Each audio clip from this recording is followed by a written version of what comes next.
The Project. Kuwait. Learn. Live. All right, so Dr. D's got the giggles, so I'm going to do the introduction here. In today's episode, I really don't crack any jokes in the whole hour. We had Sindus from Abolish on talking about honor killing. It was an amazing episode. First, she starts with introducing what Abolish 153, which is a law of honor killing, which I didn't even know it exists, but it still exists. I thought that it was out of our law. It's not. Then she goes on to tell us about some of the cases that they have and the services they offer, which is not a lot. And the last segment was about the lack of support or how they want to make some changes to help all these like victims or survivors. It was amazing. Even me as a psychologist working here, I didn't know half of the stuff that she was talking about. No, it definitely was. I loved from like minute 20 to minute 40 when she was just talking about all the different laws and the loopholes that exist in the society. And, you know, That's right. And then we got into a little bit of, I'd say, politics and us losing sponsors because there are a lot of large organizations. I went off at the end. I had my rant. Oh, you I did had my go absolute off. rant. So stay tuned for that. That's around the hour marker, I would say. Where you're asking for all these big companies to help out because we were very surprised that they didn't have big a lot of companies help and with the influencers. big No one's companies. really lending a hand to CSR, corporate social responsibility. That's right. She gave a lot of information. And for those people, even the ones in Kuwait, but if you're not in Kuwait, you really want to know what happens with some of our laws, you have to listen to this episode. So enjoy this episode. Tell your friends and family about the Project Kuwait and leave us a rating and review, and you might win a t-shirt. All this and more in today's So episode. she did the triathlons at a time when it was unacceptable to be in bathing suit and to swim with other men. And she did it. She did 2 triathlons in Kuwait. Amazing. And then she did the Ironman and she kept on doing it. And still, just now, she just did another one. But she opened Inspire out of passion and out of wanting to have the right sports introduced to people. And it shouldn't be just gimmick. And it's nice. It's nice. It's a great gym. Yeah. It's definitely a great gym. I went there for a while. I definitely went there. I enjoyed it. Yeah. They have a beautiful facility. I know. In Where's Sahara. Inspired by Sahara? Hey, Oh, yeah. there's 2. There's one in Bidda. There's one Bidda. Bidda is the one I seen. Yeah. Very small. This is a beautiful facility. yeah. Also, they have for all the power lifters out there. They have Alico plates. Yeah, exactly. they're Alico certified, if I'm not mistaken. That is true. Not certified, but they have all the plates. Yeah. They have a really good facility. But there for Sahara power has the right facility, the beautiful setting, the swimming pool, there. horses, the and golf I think they're going to course. open up a few more. They're expanding a little bit there as well. Oh, that's amazing. Yeah. That's good to know. Yeah. That's good to know. I might switch back there. I'm the opposite of the sports. Really? I don't do what she does. No? You don't do it. You don't do I any do sports, but not like her. Not at all. No? No. I like sports as in skiing, scuba diving, and that kind of. She doesn't like machines. She depends completely on her physical abilities. So Oh, wow. quite Wow. different. Twins But again. I think I've seen her work out before. Yeah? She's pretty hardcore. I've seen her on the Instagram before for Inspire. Okay. And she does a lot of things where I'm like, wow, that's Yeah. pretty advanced. I'm She's surprised. quite shy about talking about it or anything like that, but she's passionate about it, and without her knowing, she's introduced new train of thought with people. So at a time when women were not supposed to do 1, 2, 3, now she has mithajbas and going out and doing triathlons and all of that. Yeah. Without people knowing, you introduce change, and then that change becomes unnoticed because it's part of an umbrella of things, which is, for instance, sports. And she's recently hired Ali Jamal, and I'm going to give him a shout out. I love that guy. Nicest guy in Kuwait. Yeah, she's hiring a lot of Kuwaiti trainers too. I got to support companies when they're bringing up the local talent, especially trainers, because it's a field that's dominated by the Westerns, like, the I was Brits going to and say, the and I think that's Americans. great because most of the time when you think of trainers, you never think local Kuwaitis. You always think of this. Every time someone says trainer, I always assume that they're either Westerners or European or, even like if they're Lebanese or. Yeah. So it's nice to have that. If they're qualified, If you they're might as well. But yeah, exactly. But Yeah. the idea is that it's nice that she's, promoting also that there are trainers, there are Kuwaitis Yeah. that are working. You know what I mean? Women and men. Yeah, no, definitely. And she Yeah. vets them really well, too. Yeah. She has, the trainers she has there are pretty good. Like, they're, by my standards. at Okay, least. good. Good. Well, now you're motivating me. I'll tell her about it too. Yeah, Would that's she great. come on? I don't know. I'm Maybe. gonna call her out right now because we're recording. Yeah. So can you convince her to come on the podcast? Tell us how Inspire We started. have to give her a good experience here. Ghada, my sister, my twin, my sports soulmate. You need to come and do a podcast about sports and importance of sports Thank you. inspire. Oh, Thank good. you. Thank you. good. Thanks for the shout out. Thanks for the shout out. No. Well, let's get started. Sundus, can you tell us a little bit about you? And then we can talk especially about where you started with the advocacy of Abolish. Okay, so my name is Sundus Hussain. I'm an advocate for women issues for a long, long time now. I've worked in many, many fields. We started Abolish, 5 of us. We are founders, and we started it after we got our rights in 2005. And then we heard about an incident in Birmingham where a father who was with his daughter, she's studying in Birmingham in the UK, and he was just always with her, going to her school, university, following her wherever she goes. He embarrassed her a little bit. She didn't feel very comfortable, and they started a little bit of an argument. And it seems that one day at home, he was asking her to put down the phone and speak to him. And she said, let me finish the phone call. Let me finish the phone call. He considered that to be a bit rude, and he took a knife and stabbed her 16 times. Killed her, of course. Later on, after the investigation, he admitted it. And when the police asked him about this, he said, well, I did it in the name of honor. And we have an Article 153 in the Penal Code in Kuwait, and you have to try me on that. Of course, it shocked us that he killed her. Of course, it shocked us that he's that kind of person. But what shocked us is his knowledge. He knew all the way there that there is an article in Kuwait when hardly anybody knew about its existence, which allowed honor killing. Of course, he was not tried on that in the UK and so on and so forth. So we decided that we will use this article as our first law to try to abolish, since it is the most gruesome law. It's a law that does not need to exist, honestly, because you have adultery law anyway. It is a law that is contradiction with religion, and it's in contradiction with the Constitution, because it is applicable only to or on women. It's not applicable vice versa. While So wait a minute. A man could kill his wife or his sister if he sees them with another man. Adultery. Adultery. Or any. But a woman cannot. cannot kill her This- husband No. if he's cheating on her. So it's only a one-way kind of a law. It's, No way. I honestly thought like the whole No. like adultery was adultery, whether you were male It or should female. be. and that's the other penal code, which is the adultery code. And the adultery code says azani wa zaniya. So it means that you have, you go by the system of men and women, and all both of them, they're all partners. In Kuwait, it's only applicable to men. And not only that, actually, it's a Napoleonic law. It's called crime of passion. It went from France to Egypt, from Egypt to us. But when it went to from France to Egypt, it was again on the wife only. It's applicable to the wife. Came to us, it changed to he could kill her, kill his wife, his sister, his mother, his aunt, his cousin, any female kin in the family, if he sees her in an adulterous position. It didn't say adultery. So mukhil lisharaf, right? Kills her, kills him, kills them, or kills them both. And the penalty is 3 years in prison. And get this, when we first came in, it was 3,000 rupees. So either 3 years in prison or 3,000 rupees. 14 KD or something When we like came that? in and we started discussing this with Ministry of Justice and so on, and they realized that it's still in rupees, they changed it. And now it's around 24 KD. Yeah, so 2 people, 2 souls. 2 souls. And it doesn't even say that it requires witness. This is what really, like anyone can claim that this crime was, happened because he assumes that she was in an adulterous kind of a Exactly. position. So she could be standing talking to a guy, Yeah. and he might assume that this guy or a colleague or even in college, Yeah, right? yeah. And no one has, but the religion doesn't say that, Of correct? course, the religion doesn't say that. The religion was very clear about the specifications of what constitutes an adultery. And basically, it's so hard to prove unless they both admitted. And that is the other law, which is zani wa zaniya. And this one, it doesn't need any of your, no consensus, nobody's there.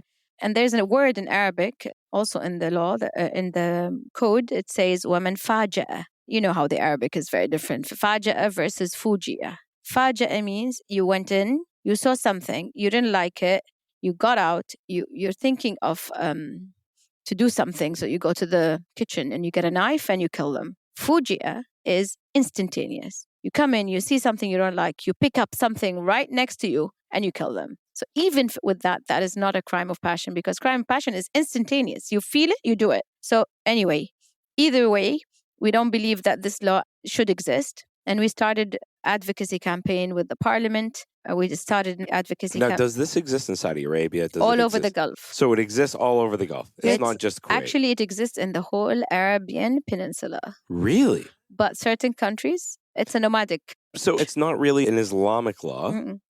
I find this hard to believe. I find it even more interesting that you said it went from France to Egypt. So did Egypt have the same thing? But they kept it only for but Egypt abolished it. Lebanon abolished it. Jordan abolished it. The Middle East didn't. Dubai, I heard, the Emirates, I heard, they didn't abolish it. They do, however, made some changes in which the woman is also able to kill her husband. Oh, okay. But they had a caveat there. What they did is they said only if this happens in her bed. So if she sees her husband in a hotel, no. Anywhere else, no. This is like the most sexist law I've ever seen in my life. I honestly, I didn't even know it existed. And it's like, okay, what if I take out an insurance policy on my wife and then I just kill her and say, hey, it's an honor it was an killing. honor killing. Yeah. You know, can people do that? Like, would there be an investigation? Let me tell you like something. That? In 90% of the time, when it goes to the court, the judge is wise enough to realize that this is you cannot activate 153 because he had the time to think about it. He didn't have witnesses, all of that. So they drop the 153 excuse, and the judge tries the perpetrator as normal jarima, crime, not misdemeanor, and either gets life in prison or he gets idam. Idam is very, very rare. Very rare. But the point is, even this is what they always argue with us. Well, nobody is using it. Nobody is actually getting away with it. My point is, people think they can get away with it. So they end up killing the wife or the sister or the mother. But then again, he's not going to get away with it. Imagine this family, husband and wife and kids. He killed the wife, thinking he'll get away with it with 25 KD, goes there and he gets 25 years in prison. No father, no mother. So why should we have that law anyway? Even if it's useless because it does not stop the perpetrator from doing the crime. That's right.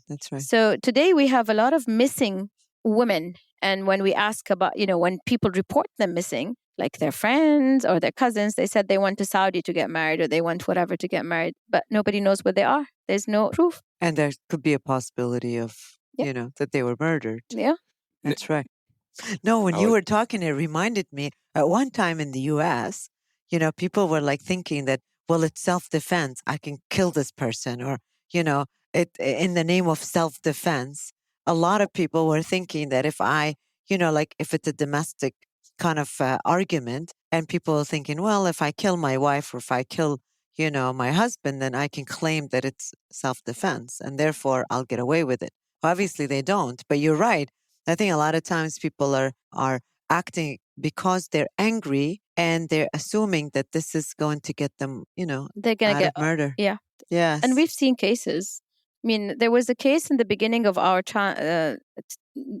campaign when a daughter was taken to the hospital and she was killed. She's dead. The parents and the son took her to the hospital and said, this is our daughter. And the hospital said, she's dead. Why is she here? He goes, because we killed her. And the doctor was very shocked because usually you don't go to the hospital if that is the case. He goes, why? Out of curiosity, why did you kill her? And then, we realized this later. She didn't have her monthly menstrual period. And the mother thought that she's pregnant. So they hung her on a fan.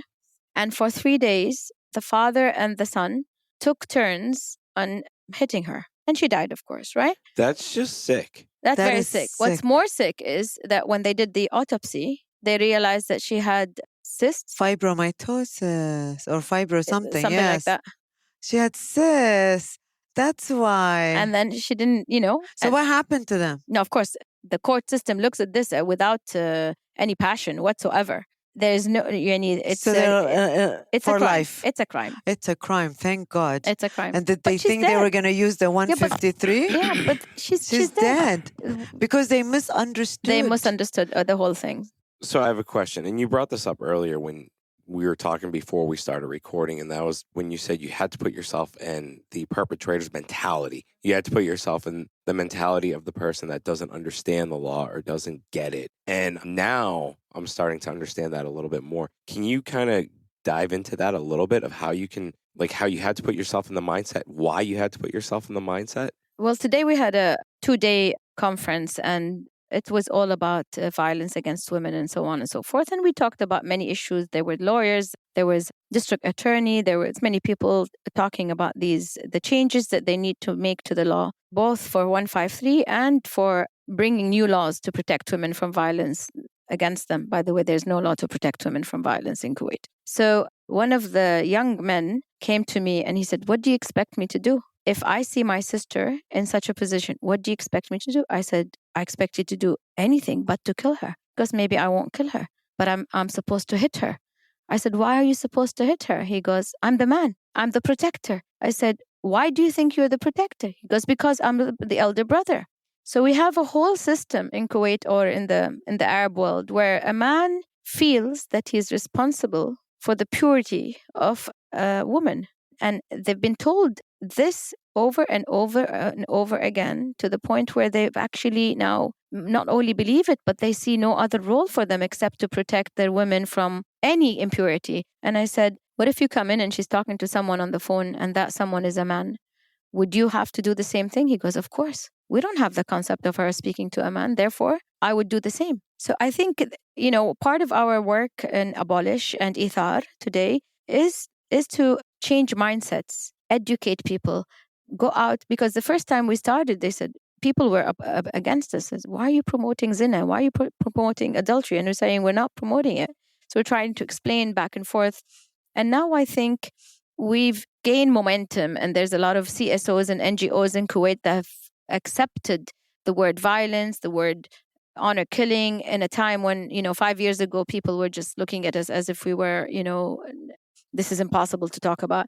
But there is a big part of society that we could not penetrate. And I think this is where our next move has to be, which is to go to the tribal areas and see how we can work with them and make them understand that these kind of discussions should not ever be happening. But I mean, like you said, it's a mindset. I remember, now that we're talking about it, like my memories, of when I was a child and my father saying, "Enta rayal, ent masul al ahl."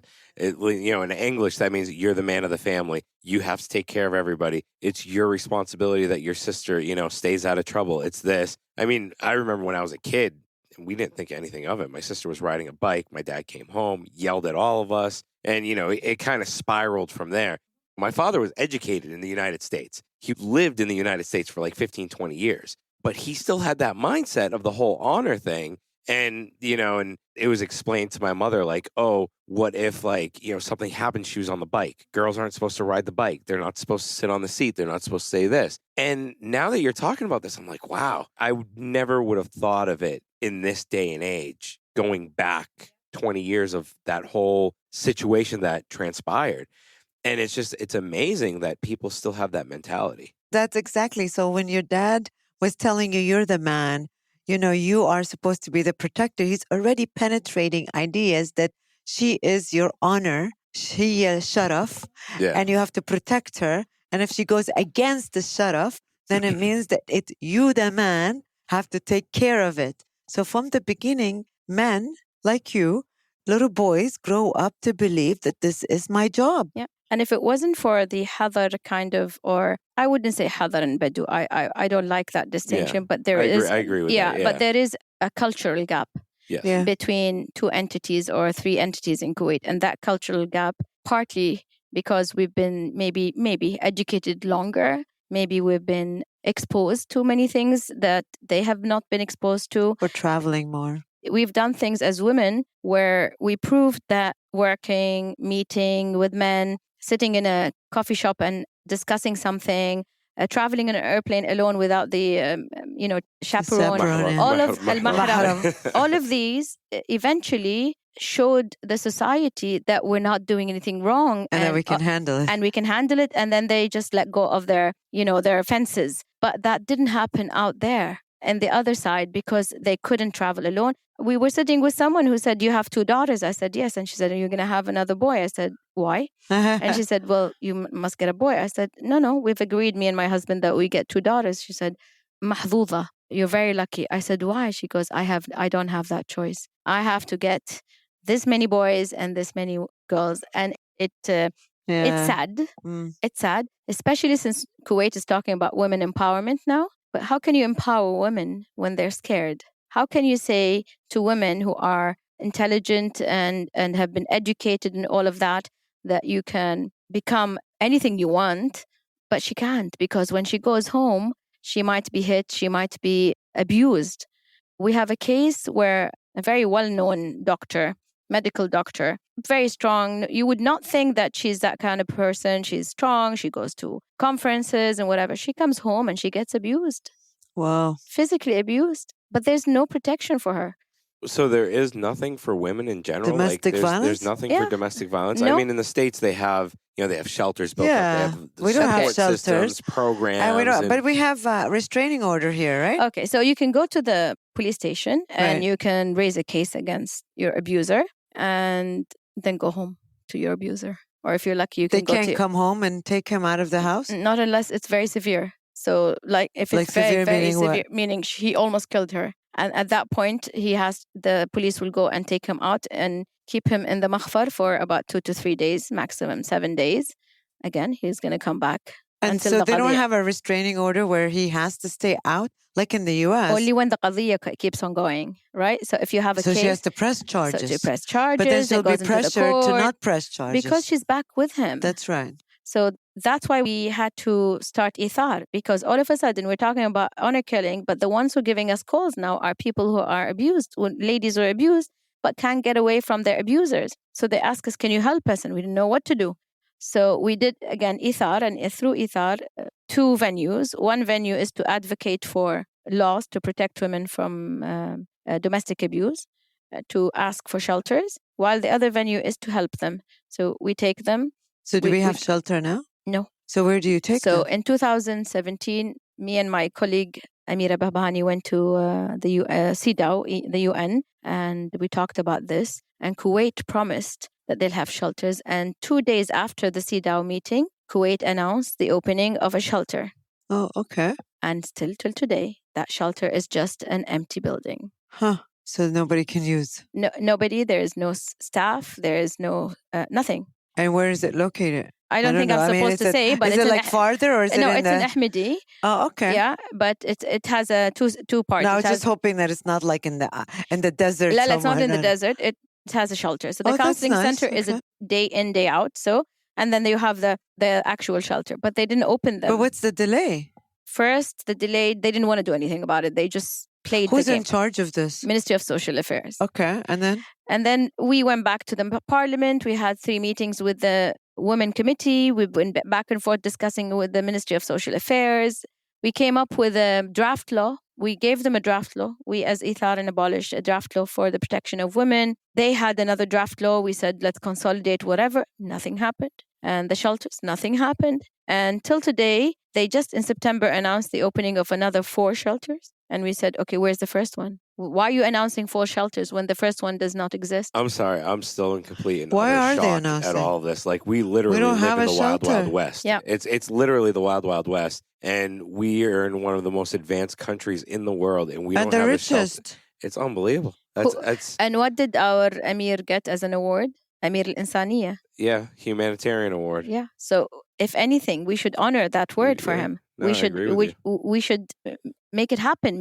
Realize that award by making things in a way like it took 10 years for the child protection law to be passed. Yeah. That just got passed. It Yeah, wasn't. It yeah, hasn't been too long yeah. either. And I always thought there was like child protection. No. I never knew that there was So- no child But protection. I mean, what's the obstacle? There's is no it obstacle. The They don't parliament? tell you. Yeah, Oh, it's they- between the parliament, Minister of Social Affairs. I believe that they don't want to open the shelters Well, because they're worried because it will be overpopulated. no, it will mean that women have a way out of the They house. have a way to get rid of get Get away out. from their house. I mean, like Because right now they don't, unless their parents won't accept this.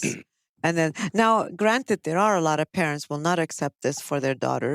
And as soon as she says he's hitting me, but then there's also another good number that say to their daughter, "Don't come back. You got to solve it with your husband." Because her mom had lived through the same situation. So she says to her, "Look, it happened to me, and when he gets a little older, he'll be fine. Have some more kids. Occupy yourself with them." Yeah.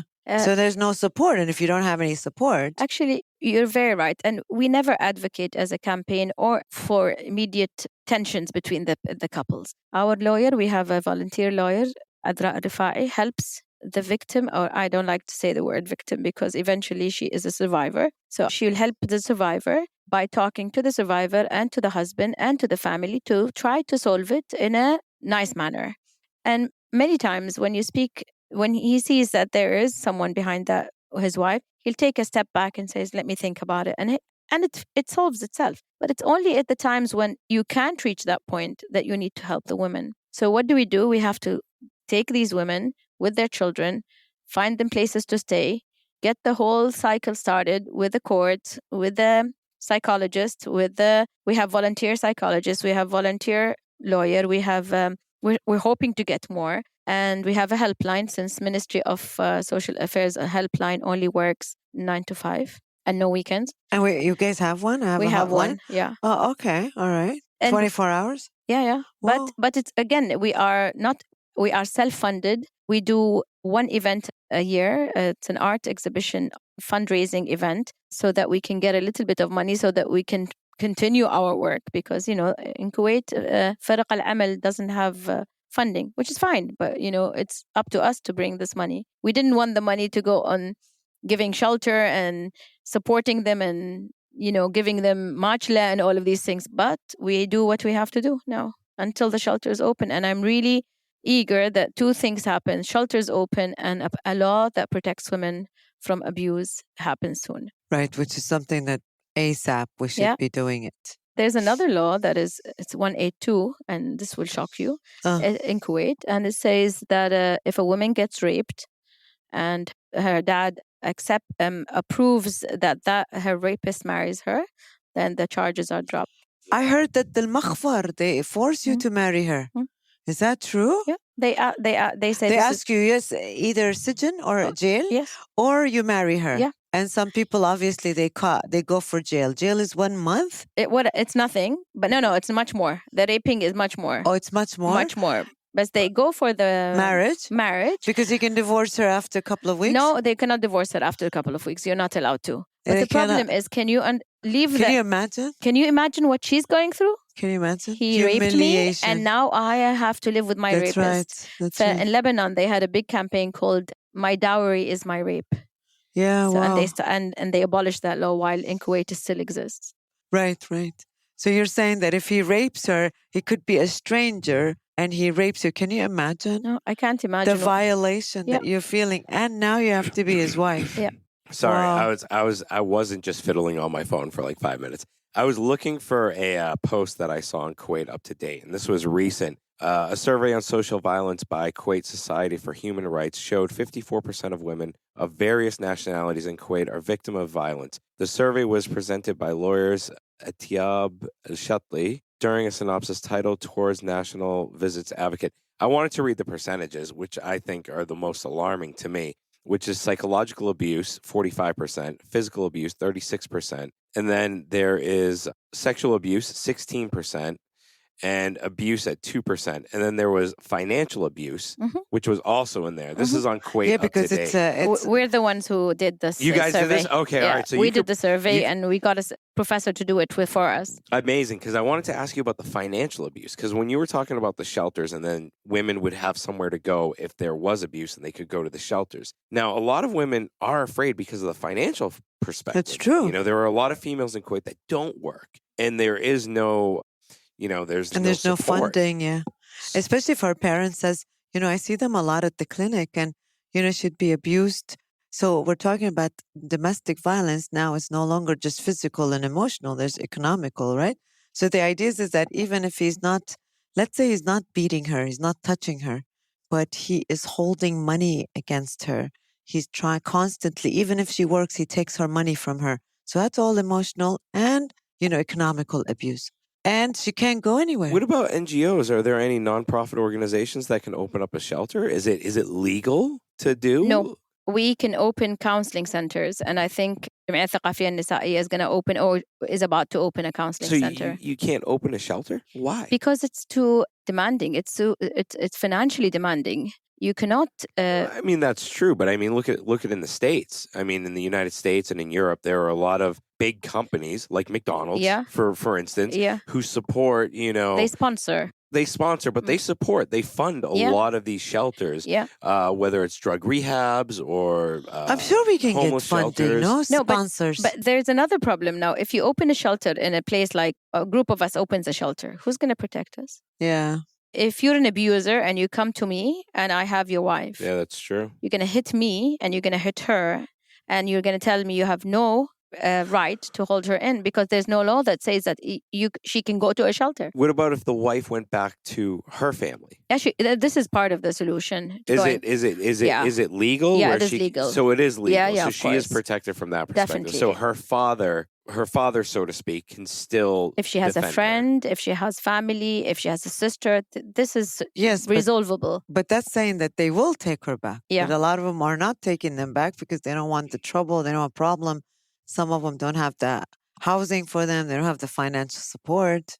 So I'm helping now a person who has 7 children. Can you imagine? She's not Kuwaiti. She's married to a Kuwaiti man, and he doesn't provide. He hits them. He's under substance abuse and all of that. And she's been trying to get out of there forever. And the way we got connected to her is through the States. So she sends a message to one of shelters or support centers. It goes all over and then comes back to us, and we try to help her. And we got her out of her house with her 7 children. Now, this is a lot of work for us, and it's a lot of cost as well. This lady should have been not only in a shelter with her kids, where it's properly manned, properly supervised, safe. It's very important to be safe, but you'll have to have the psychologist. You have to have the medical. Why do today, for instance, if anybody is abused, she goes to the police station first. Police station tells her go to the hospital. In the hospital, do the report, and then come back to me. Abused, huh?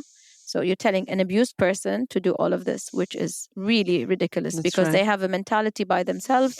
You cannot apply the norms on these people until they become survivors, right? That's right. Outside, what they do in Bahrain, for instance, in the Mustawsif, there's a police officer. Right. There's the guy who writes the report and whatever. Right. And she goes inside the room. She gets examined. That's right. A woman goes in from the police, the woman force, and then she writes the report, and everything is done over there. That's exactly what it's done in America. Yeah. Because you go to the hospital's one-stop shop, and then the nurse or the hospital reports it. The police comes, and they do all the necessary investigation there before she leaves. Yeah. So that way she's not bombarded by going here and here. And then later on, she can press charges in the police station. That's right. No, and actually in the U.S., it depends on the state. Like my state, for example, they've already made that report, and the report gets filed, and then she already has a court date. And now if she goes to that court date, then she can press charges. Or if you don't show up, then it will be dismissed. Yeah, that's But true. he gets to, at that time when they're writing the report, they already take him, they go find him, they pick him up, and they put him in jail for 24 hours or 2 days. So it's strange that we don't have such systems. We've put that in the draft law for the protection of women. We don't have shelters. Saudi Arabia has 6 shelters, by the way. Saudi Arabia. Wow, amazing. But in all honesty, Not recent. Saudi Arabia has gotten better over the last few years. No, it's not recent. These shelters have been there for the past 15 years. I wonder how full they are. This is Saudi. That is amazing. And the one who came and trained us, she follows a British program. She came from Saudi Arabia, gave us a 1-week workshop, and we then gave the 1-week workshop for other people, including the women, شو يسمونهم female police force, الشرطة المجتمعية. So because it has, like I said, it has a different language. So you can never tell a victim, but don't answer him back. Yeah, that's right. You can never, ever give her advice. You should just listen and help her and try to get her out of a very deadly or severe situation to save her life and her children. That makes sense. So these shelters in Saudi Arabia, are they full? Yep. Wow. Yeah. And then they're able to maintain them? Yep. And financially, the government is responsible? Yep. And so, and that's the idea that, I don't know why they wouldn't apply that, because normally whenever something happens in Saudi, we follow. Sure. I think Kuwait doesn't, there is no malice in the whole thing. It's just that in Kuwait, everything takes forever. Yeah. This is number one. Number two, I think there's a big chunk of it in the parliament that doesn't want something that incents women to get out of their home. Yeah. So maybe a girl is not a shelter. I think more parents or more families or husbands, at least they're more open to the idea that if she wants to leave him, she'll go to her family house. But what if they don't take her? Exactly. So the mentality is that if she goes to her parents, then she's chaperoned again, and then she's maintained there. But if she goes to the shelter, she is chaperoned. It's all women, workers. Yeah, exactly. Yeah. But the idea is that she's away from her family and away from any control. I think they don't want they don't want women to have that choice, because it's another way of letting go. Yeah, and it is. And going back to your point is like, just remembered one girl that I was seeing. I mean, she's like 24, 25. That's a couple of years ago. And I remembered that she had called the police because her father and her brother were beating her. And then, and the police would come and she'd make a report. And after they leave, of course, she's still there. Everything is there. She would lock herself in the bathroom, right? With her phone and afraid to come out, because now the first time she did it, they were angry. And then, when we sit and we're trying to find out what other ways you could do to protect yourself, what can you do? Is there a relative you can go to because there's no shelter? Is there grandma? Is this nothing? So no option but to be able to isolate herself in a bathroom or somewhere where she knows that she doesn't have to deal with them. But then on the other hand, also financially, like even think about, I'm going to go get my own place, which is not supposed to happen. But they do. There are people that get their own place. But the idea is that, no, I can't afford it because I don't have any money. Or I think she was employed, but I don't think she had any money left with her.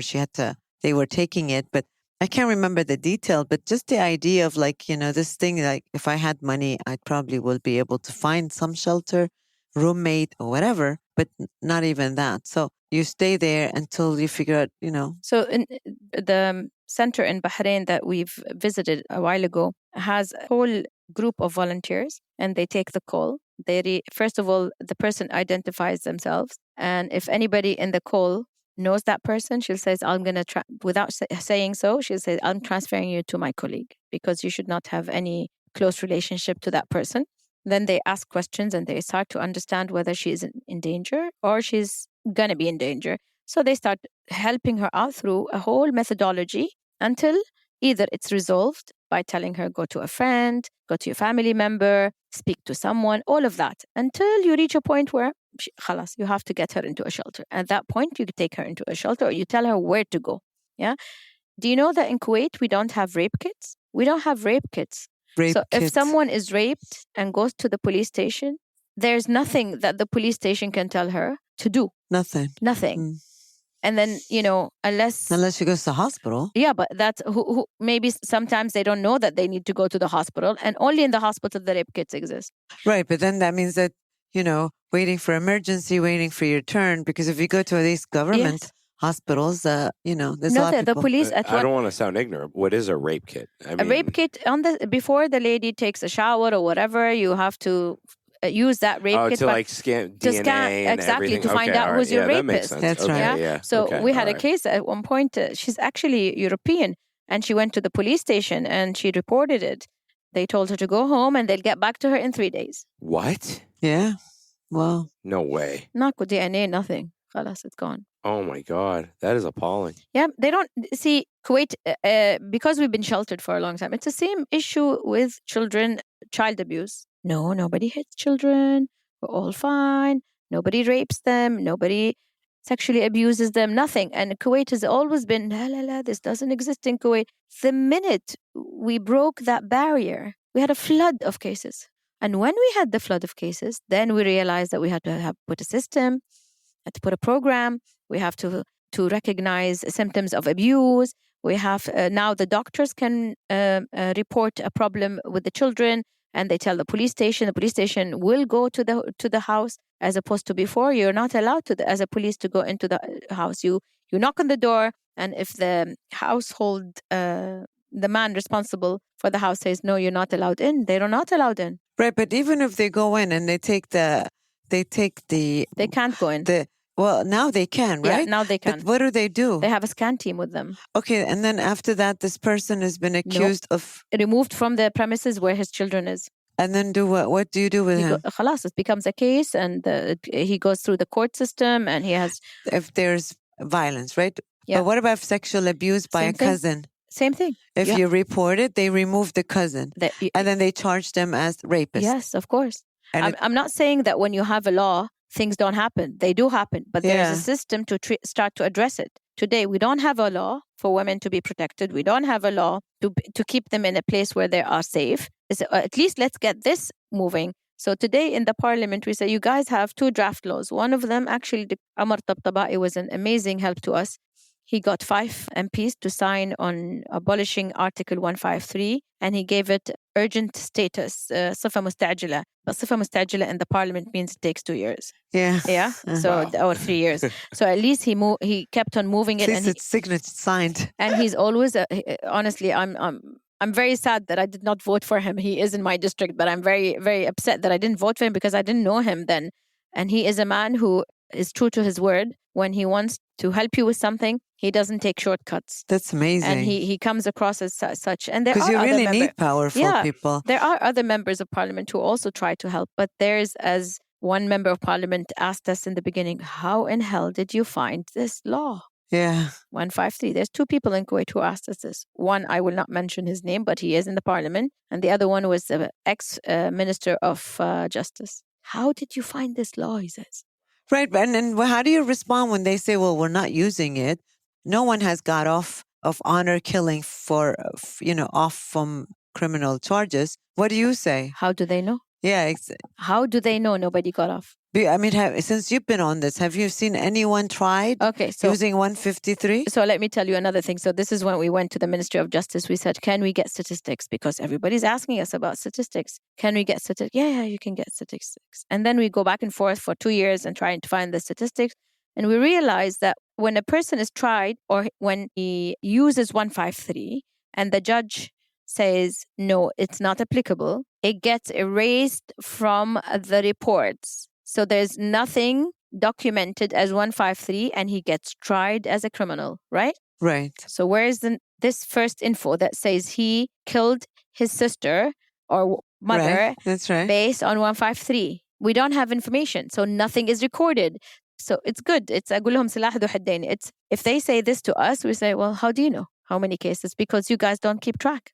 Right. That's true. It's the same thing like, whenever I do research on suicide, which I've done 2 papers on it, it's like people always ask me. The other day I was doing one of my show, I was doing it on suicide, and it's like, what I was reading up is like only 80 people have committed suicide, 80 cases. And that is the ones that are obvious they couldn't. You can't hide it, so it has to be. They were reported. Other than that, there are a lot of other people that probably committed suicide, but the family doesn't want it on their death certificate, so they put heart attack.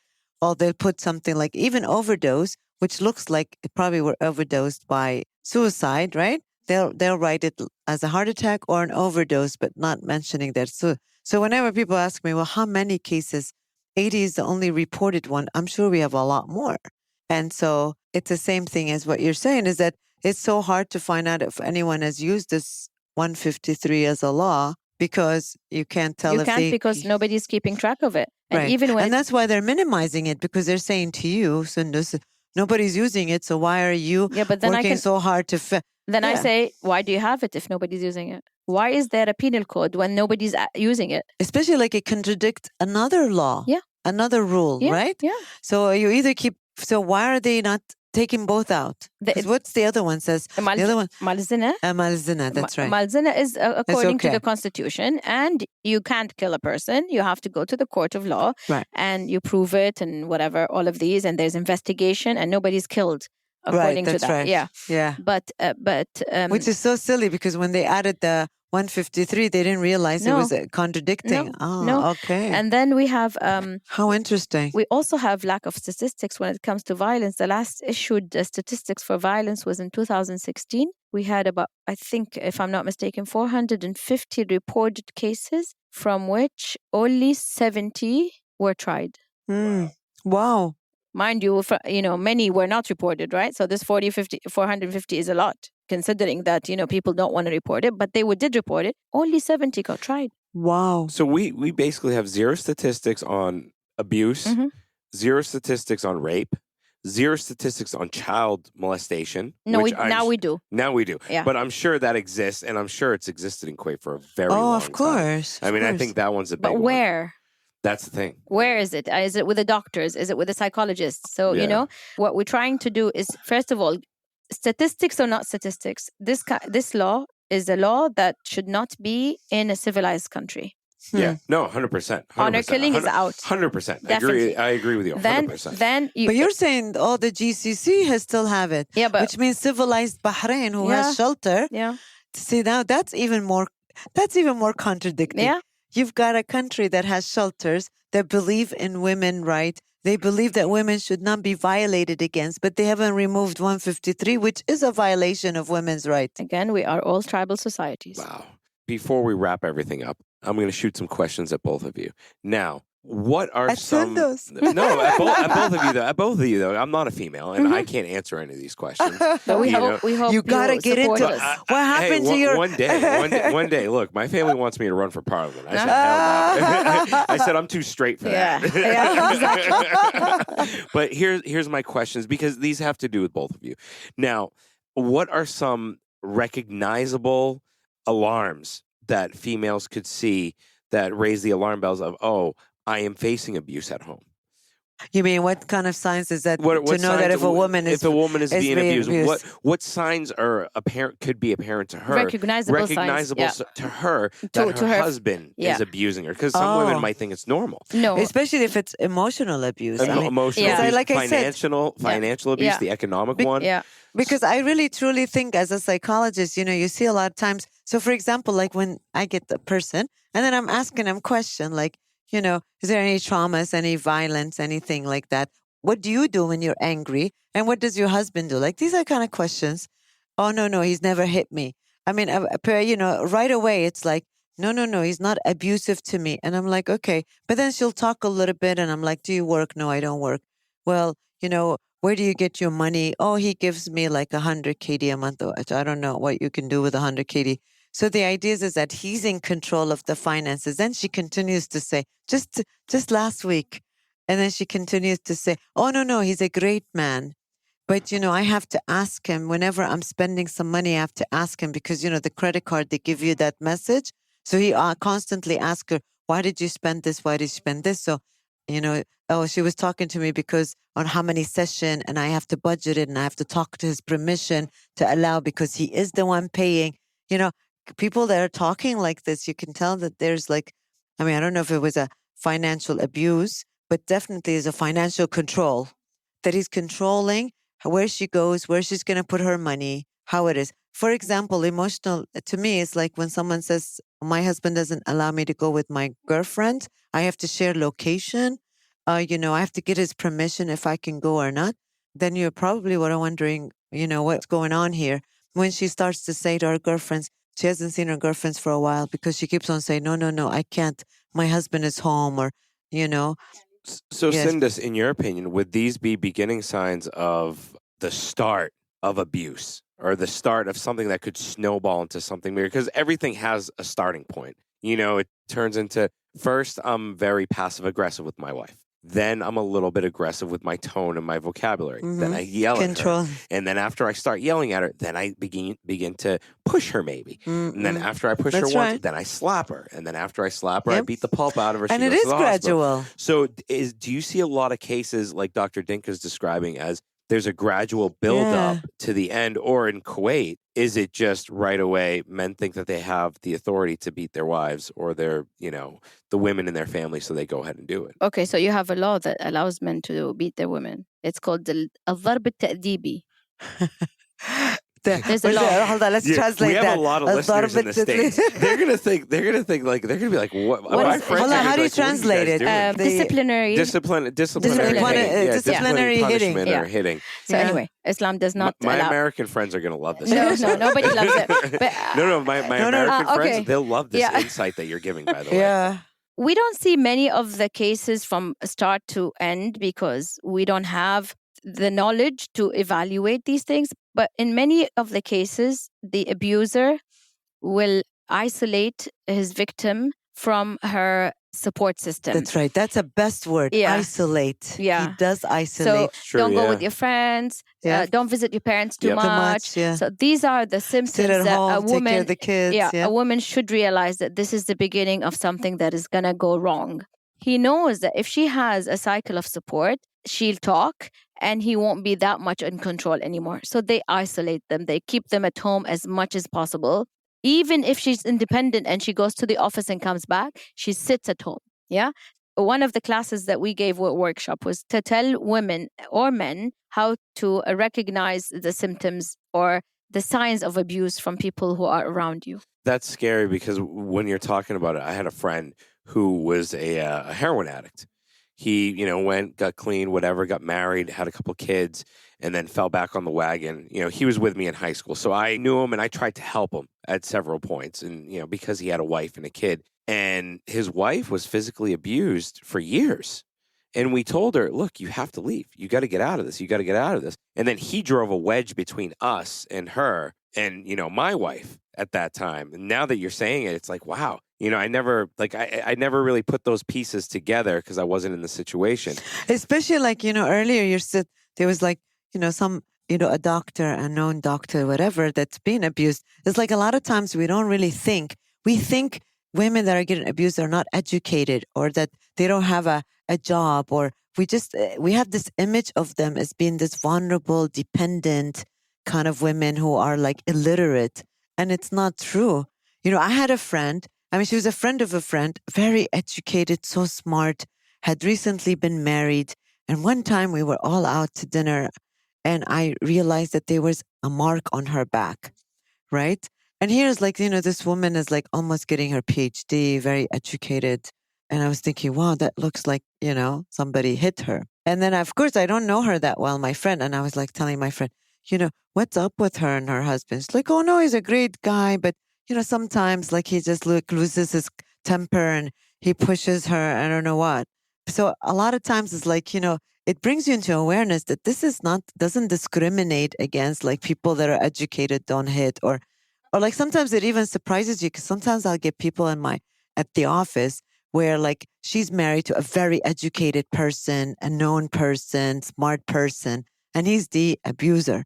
So we imagine the worst scenario that, oh, no, he can't be so educated. Or you're saying, your dad was educated in the U.S. Sometimes you think, oh, they're educated in the West. They should know. Or they're half true. American or they're half, But it's not true because, they have anger management issues or, they have a lot of also psychological disorder or, whatever, poor stress management or impulse control. Yeah. And in Bahrain, when they used to give us the workshop, they said we would help both partners. We would also help the husband to realize that what he's doing was not the right way to become a proper husband. And a lot of the time, men don't realize that what they're doing is wrong.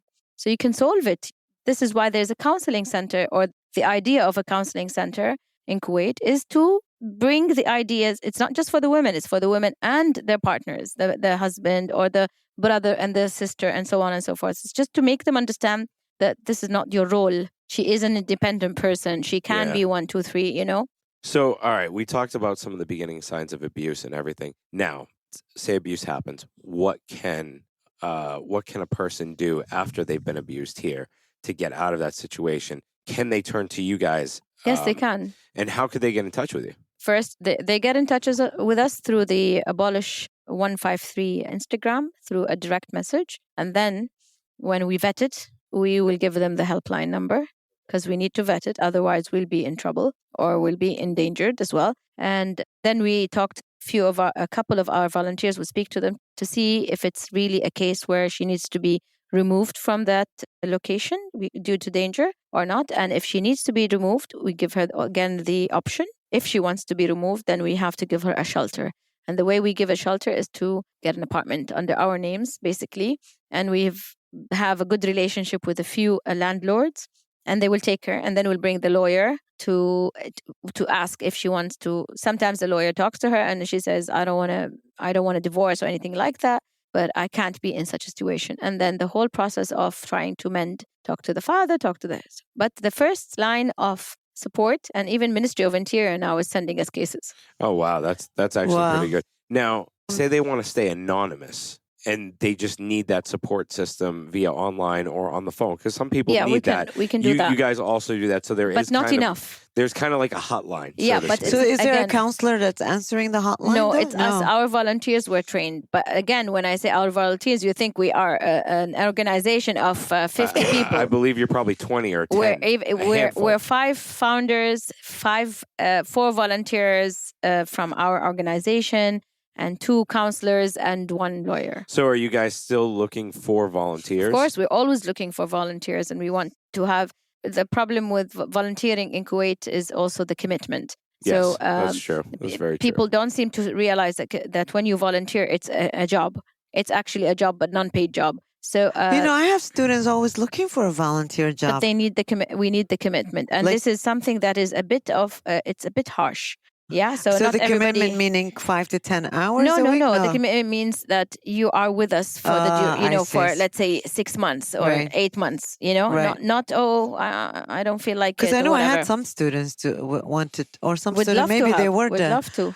Yeah, that would be, because I always get students saying, and you train them. We train them on how to answer the phone. We even trained the Lawyer Society, because we've had lawyers who talk to the victims in a way that was a bit cruel. Okay, now say one of our listeners says I want to volunteer. Can they choose in what type of capacity they could volunteer in? Whether it's by, they say, we can, help you guys with social media stuff, or we could do research. We have 2 ladies now with us who are doing research. We have a gentleman who's going to help us with the social media. So again, we have people who are helping us, who are influencers, but they're good influencers, helping us with new campaigns that are coming up. And again, it's trying to tie the elections with the women and abuse it. Don't vote for someone who's not going to help you as a woman when you need to. Yeah. So we're trying to tie it together. So yes, of course, we're always open for volunteering, and we will train them to know if they have the capability. Some of them are psychiatrists. If they are psychologists, or not psychologists, but they had a bit of graduates, psychology graduates. So these are the kind of people who we can immediately take on board because they know what to do. So yes, unfortunately, I'm not pleased to say this, but we are the first line of support for these people now. Until something happens with Ministry of Social Affairs and the whole system of Ministry of Social Affairs, which I'm hoping it will happen soon. Yeah. Of course, there is a helpline from Ministry of Interior. There is also a helpline at Ministry of Interior. Except I heard that nobody's answering it, right? It's not the best. It's Kuwait. It's Kuwait. It's Kuwait. What can you do? It's not. That's what I heard from my students saying that it's not answered. Yeah. And sometimes, because I teach psychology, and it's like a lot of times the students want to know, where can you call, and can you have a hotline? And, especially when you're teaching psychology, they want to know all this. Of course. And so even the phone number for psych hospitals or whatever, a lot of times people are not answering. Yeah. So you lose interest. Yes. And then some of my students have also been in abusive relationship. I had this girl, she was her boyfriend was so controlling and abusive, and you can't tell your parents because, she doesn't want them to know. And so what do you do? What do you do? Exactly. And even me as a psychologist, sometimes I don't know what to do. What do you do to save them? There's a lot of it that, we were hoping to get enough funding to have a proper website. We do have a website, but we wanted a proper website in which we give free information about what is abuse, what's Islam and abuse, because Islam doesn't promote it. And a lot of people think, like you mentioned before, that this is the man's right. The way he needs to do this because he'll go to heaven, all of these things. And we wanted to put a database in which question, answer, so they don't have to talk to us. They can just read. And then if they need to talk to someone, there's a chat. So anonymous we chat. have some of the richest companies in the world that provide zero CSR. We have some of the richest companies in the world, and they provide zero corporate social responsibility. Very sensitive issue. That is amazing. They keep on That's telling what I was us this thinking. is a And very sensitive issue. I bring this up on the podcast right now. I'm bringing this up to call them out. I wish. Like, I'm calling them all out. And we support these organizations. We do. That's the sad thing. I mean, okay, yeah, McDonald's, they kill people because of their fast food and, heart disease and everything. But at least they give back to society. No, and I was thinking like that. Zayn, Uridu, and I'm calling them all out. Like, these are huge companies. I was thinking the same thing. They are the biggest in the region, and they provide zero corporate social responsibility for this causes, issue. For this issue and many issues that accompany this one issue. Because if you start with the abuse of females, it's going to spiral down to the abuse of children and everything else. That's and they true. could actually clean up a lot in this society, and they are doing nothing. Yep. Because of the sensitive issue. But this is what I was thinking. Like, we've got so many, not only companies, we also have a lot of families that are also political. Okay, but what's political about it? You're saving lives. Why do you care about the political? You're saving lives. Why do they have to think about it politically? We keep on saying that this is important since you are it's empowering. It's a human thing. If they ask us to, in a way, sugarcoat it. So we will help you in empowerment, but don't talk about this and do it in this way and do it in a workshop. They'll do it. They'll help us with certain workshops or whatever. But can they give you money to open shelters? That's what we need. Like, why wouldn't one of the big corporate companies say, you know what, we'll volunteer 20 of our employees for a hotline? Yeah, I would. Right, exactly. Like, why wouldn't they do that? We will even train them for free. I know. And it's unbelievable. And the funny thing is we enable these large organizations to continue not giving back to society and just take. That's right. And I think it's disgusting because in Kuwait, these companies have so much money. But they've given nothing back to society. They do give back to society. But again, the causes not for this cause. Yeah, the causes are studied by a group of marketing responsible people that will not affect the image of the company that is. But don't you think this would be an amazing image internationally? Forget about local, where you're known to have, supported the first, the first organization that helps with violence. So imagine you're one of the telco companies and you promote one of this, right? And then you lose 20% of your marketing or your clientele. Yeah, but what if you do lose, you might not. You might gain 40%. That's right. What is I don't know. Maybe they think they're going to lose a lot because of the backgrounds. But maybe they will gain. They'll gain recognition. They'll gain acceptance. They'll gain. I think that they will gain. We have to have some company owner that really believes in this, because he wouldn't want his daughters to be going through this. He wouldn't want it. What about the CEOs that are females That's in this what country? I'm saying. We have a prominent company, and their chief executive officer is a female. Correct? Am I? Yes, you're right. Yeah. Right? 100%. And she yeah. Sorry. Two of them. I don't know. I'm going to get myself in trouble. Usually I stay out of politics. I'm not you got me fired up. You got me fired up. No, I think yeah, in that's general, true. How about the female in leadership role? Let's just You call don't it that way. understand. Sometimes we even ask them just to come to the fundraising of our art exhibition, just to come and pay that amount of money for a small piece of, and mind you, the art that we're bringing now are local artists. Young, new, Kuwaiti, Bahrainis, all of the Gulf states, the ones that are new, not the well-established ones, so that we can also help them to become, good at their exhibitions and so on. Just send your murasil and pay, 200 KD and get it done. But companies here, they're greedy, in my opinion, because they don't provide playgrounds for children. They don't do anything on the roads. They don't provide signage for people to, hey, watch what you're doing. Don't text and drive. You see this in the United States. You see this all over the world, that these large corporations will do this. But they'll go out and spend 50 million KD on an Eid commercial. Like, seriously? Come on, guys. I got to stop I think there. so. I'm not going to get any sponsorship. I don't really care. No. I think by you saying such things and by us trying to continue to sway them towards our causes, maybe it's something we'll give and keep on doing this and promoting our causes. That's the goal. No, that's the goal. For some of the causes like yours. I mean, that's the goal where we have to sometimes, we can't do it through mainstream social media or whatever. So if we can call people out or call organizations out, I'm going to do it. Yeah. You said CEOs of companies. I had fashionistas begging fashionistas to just come and show their face in one of our exhibitions. They wouldn't do that either? Nope. Without money. Without paying them. Wait, without No, you money? paid them. So they said, Yes. if you pay me, we'll come? Yes. Yes, that's how they come. They come because you pay them. I said, just, the fact that you're an empowered female, that you have nothing to fear, that you go out and you say anything you want. Don't you want to just give back to these women whom you're saying you want to empower by and helping who follow them? her. Probably follow her. And just, no, it will affect my cause. Can you my imagine? God. Wow. Fashionistas, women. Well, that goes for most of these influencers. And I say with quotations because in all honesty, they're why are they even called influencers? They're not influencers. No, well, they so we influence need them to influence this. This is what we need. But they influence marketing, and that's why we haven't brought some of these people on our show. They've asked to come on, but we've said no. No, it's especially on the fitness one. Yeah. We've said no. We couldn't find any other word except influencers, but it's a wrong word to use. It really is. Because what are you influencing? You're influencing a whole generation to do the wrong things. That's right. They're snake oil sales. That's why I'm saying, why are we calling them influencers? Let's not, let's not sugarcoat it. They are another arm for marketing, and that's it. Yeah. And we have to accept. The whole world should know that these are another arm of marketing, and خلاص, scope it right.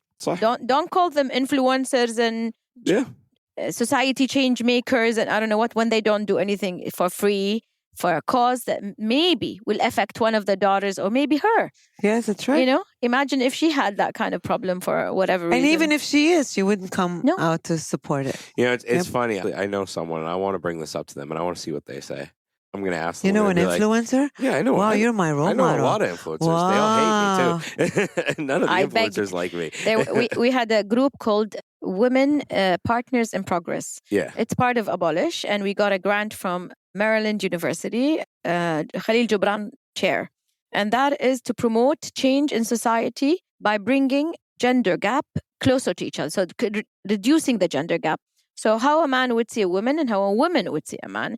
What is the role of a man in the eye of a woman? What is the role of a woman? So it was really non-violence, no politics, nothing. It's a lot of issues that will eventually percolate down to better coexistence. It's funny, they just did an episode on that. We just launched an episode last week with Khalid. That's right. Khalid Hadid. Khalid Hadid. So we did it. We wrote Okay, so we did this for 2 years, and we had a big group of women. And again, we just wanted one of the influencers to help us out because she's empowered. She was empowered. She did a lot of it. And said, can you help us out by becoming, because one of the deliverables was a marketing, what do you call them? Like a video, a small video?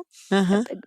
A small 1 minute video. Like a story thing or whatever on their feed, Oh, for the life of me, she wouldn't give me the day or the night. She would not. She'd ditch me. And then she said, I'm busy. I'm opening a store.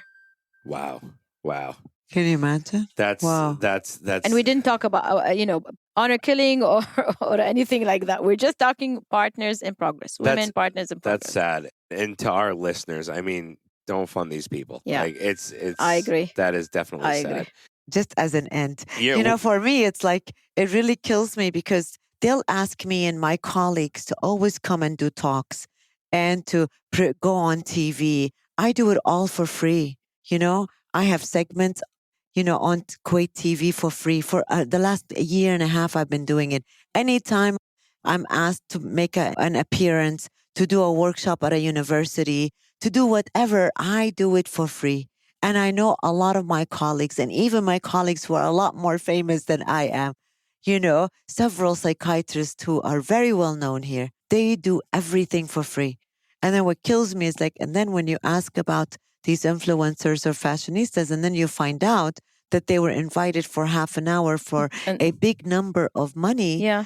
It sometimes you wonder, it's like people's priority are really they're the influencers, not you, huh? And they're the influencers and not me. Exactly. Exactly. And Sad. that a lot of my colleagues and I, we laugh at it. I mean, this is my civic duty. Yeah, and I will exactly. always do it. Of course. But the idea is that whenever we are invited, and if I say no, you have to pay this or that, unless I'm traveling somewhere. But even then, a lot of times they'll negotiate with Yes. you.